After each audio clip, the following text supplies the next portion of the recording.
Story 1. The Shadow of Greystone Manor. Lucas had always been fascinated by old houses. As a historian, he enjoyed uncovering the stories that buildings could tell. When he heard about Greystone Manor, a decaying mansion deep in the countryside that had been abandoned for decades, he knew he had to visit. The manor had a notorious reputation.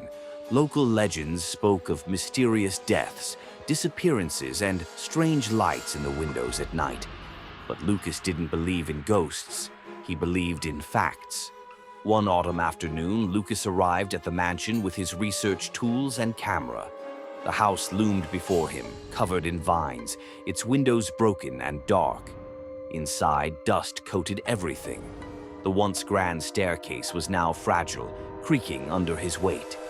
As Lucas began photographing the house, he noticed something strange. In each picture, there was a dark shadow standing just out of focus, though there was no one else in the house with him. At first, he thought it was a trick of the light, but as he moved from room to room, the shadow followed him. Every picture had the same figure, growing closer and closer. Disturbed but determined, Lucas decided to check the mansion's library, where the original owner, Edward Greystone, was said to have died mysteriously. The library was dark, and the air felt thick. In the center of the room stood a grand desk, its surface covered in dust except for one spot, where a large ancient book lay open. The book wasn't just any book, it was Edward Greystone's personal journal. Lucas began to read, and what he discovered chilled him to the bone. Greystone had been obsessed with the occult, attempting to summon otherworldly beings to extend his life. His experiments had failed, but at a terrible cost. His soul had become trapped in the manor, and the shadow that Lucas had been seeing wasn't a ghost. It was Edward Greystone himself, still seeking a way to return to the living. As Lucas read the final entry, the temperature in the room dropped suddenly, and he felt a presence behind him. Slowly turning, he saw the shadow in the doorway. It wasn't just a figure anymore. It had taken shape, a dark, faceless form reaching out for him. Lucas stumbled backward, knocking over the book, and the pages fluttered wildly. The last thing he saw before everything went black was the shadow lunging at him. When Lucas was found, days later, unconscious but alive, his camera was missing, and the book was nowhere to be found. But he wasn't the same. His once bright eyes were now dull, and he refused to speak of what he had seen in Greystone Manor. Story 2. The Witch of Black Hollow. Once upon a time, deep within the eerie woods of Black Hollow, a sinister figure was said to lurk. A witch whose name had long been forgotten, but whose malevolence had echoed through the generations, lived there. It was said that she thrived on the fear of the townspeople, and more disturbingly, on the souls of the young. No one dared to venture into Black Hollow, for those who did either never returned or came back with their minds shattered beyond repair. The elders of the town warned children never to stray too close, whispering of the witch who craved the vitality of the innocent. In the small town of Braxton, nestled at the edge of the woods, lived a boy named Jacob. He was an adventurous soul, just shy of 12, with a boldness that often got him into trouble. While other children shuddered at the stories of the Black Hollow Witch, Jacob scoffed. He didn't believe in the supernatural. To him, they were just tales meant to scare children into behaving. His friends, however, were less certain and often reminded him of the warnings. Stay out of Black Hollow. That place is cursed. But Jacob, fueled by curiosity and a thirst for adventure, made up his mind. One crisp autumn morning, he packed his knapsack with a flashlight, a sandwich, and a pocket knife, just in case, and set off toward the edge of Black Hollow. His friends had dared him to spend the afternoon in the woods, but what they didn't know was that Jacob intended to go much further. His goal was to find the witch's lair, an old, crumbling cottage deep in the heart of the woods, where no one had dared to set foot in decades. As Jacob crossed into the tree line, the sunlight faded quickly. The towering trees seemed to swallow up the light, casting long, dark shadows over the forest floor. The air was thick with the scent of damp earth and decaying leaves, and the only sounds were the occasional rustle of leaves in the breeze and the distant cawing of crows. Jacob's heart raced with excitement, though a small part of him wondered if perhaps the stories were true. He pushed on, determined to prove to everyone that Black Hollow was just a spooky old forest, nothing more. But as he ventured deeper, the air grew colder, and a strange fog began to roll in, creeping along the ground like a living thing. The trees seemed to close in around him, their twisted branches forming eerie shapes in the dim light. After what felt like hours of wandering, Jacob spotted something through the fog. There, in a small clearing, stood an ancient, dilapidated cottage. Its roof sagged under the weight of years, and the stone walls were covered in creeping vines and moss. The windows, dark and broken, stared out like the hollow eyes of a skull. He had found it, the witch's cottage. Jacob hesitated for a moment. For the first time, a twinge of fear gripped him, but his curiosity was stronger. He approached cautiously, the leaves crunching beneath his feet. The door, barely hanging on its hinges, creaked open with the slightest touch. Inside, it was just as eerie as he had imagined.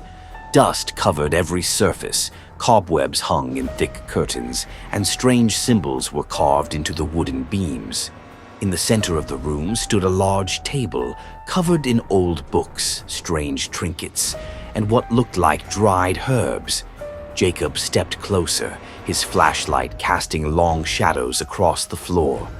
As he scanned the room, something caught his eye, a large cracked mirror on the far wall.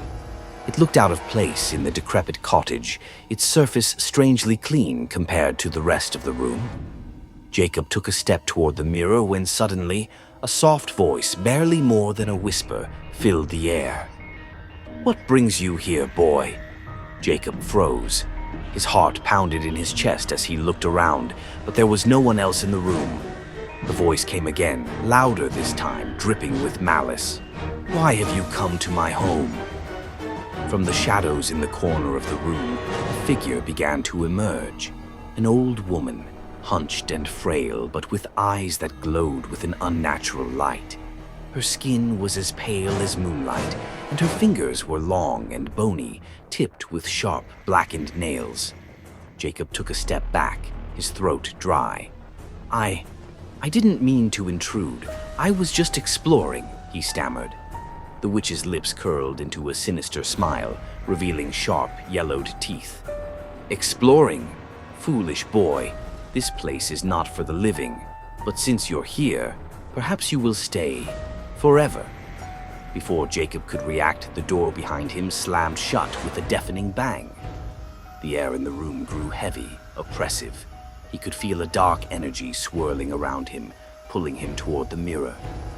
The witch raised her hand, and the symbols on the walls began to glow with an eerie green light.